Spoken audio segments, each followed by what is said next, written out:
আচ্ছা, কেউ যদি জিজ্ঞাসা করে তোমার হাইট কত, তাহলে নিশ্চয়ই তুমি যেটা মেপেছো বা এতদিন জানো সেটাই অ্যান্সার দেবে। কিন্তু আমি যদি তোমাকে বলি তোমাকে কোন সময় কোয়েশ্চেনটা করছে তার উপর ডিপেন্ড করে তুমি অ্যান্সার দাও, তাহলে তুমিও একটু অবাক হবে, তাই না? হ্যাঁ, কিন্তু এটাই সত্যি। অ্যাকচুয়ালি আমাদের মর্নিংয়ে অর্থাৎ সকালবেলা এবং ইভিনিংয়ে এবং অর্থাৎ সন্ধ্যেবেলা, এই দুটো সময়ে কিন্তু হাইটের ডিফারেন্স হয়। মর্নিংয়ে আমরা সব থেকে লম্বা থাকি এবং ইভিনিংয়ে আস্তে আস্তে কিন্তু আমাদের হাইট কিছুটা হলেও কমে যায়। হ্যাঁ, এখন কারণ হিসাবে তোমাদের এটা বলে দিই যে অ্যাকচুয়ালি আমরা যখন রাত্রিবেলা হরাইজেন্টাল ভাবে শুয়ে থাকি, তখন আমাদের শরীরের যে বিভিন্ন ফ্লুইড থাকে, সেই ফ্লুইডগুলো আমাদের যে স্পাইনাল ডিস্ক আছে সেখানে আস্তে আস্তে এন্টার করতে থাকে।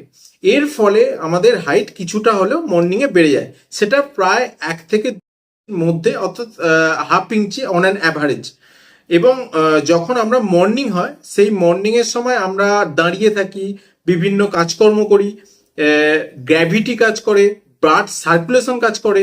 এর ফলে আস্তে আস্তে সেই ফ্লুইডটা যেটা স্পাইন ডিস্কে ছিল সেটা আস্তে আস্তে বেরিয়ে যায়।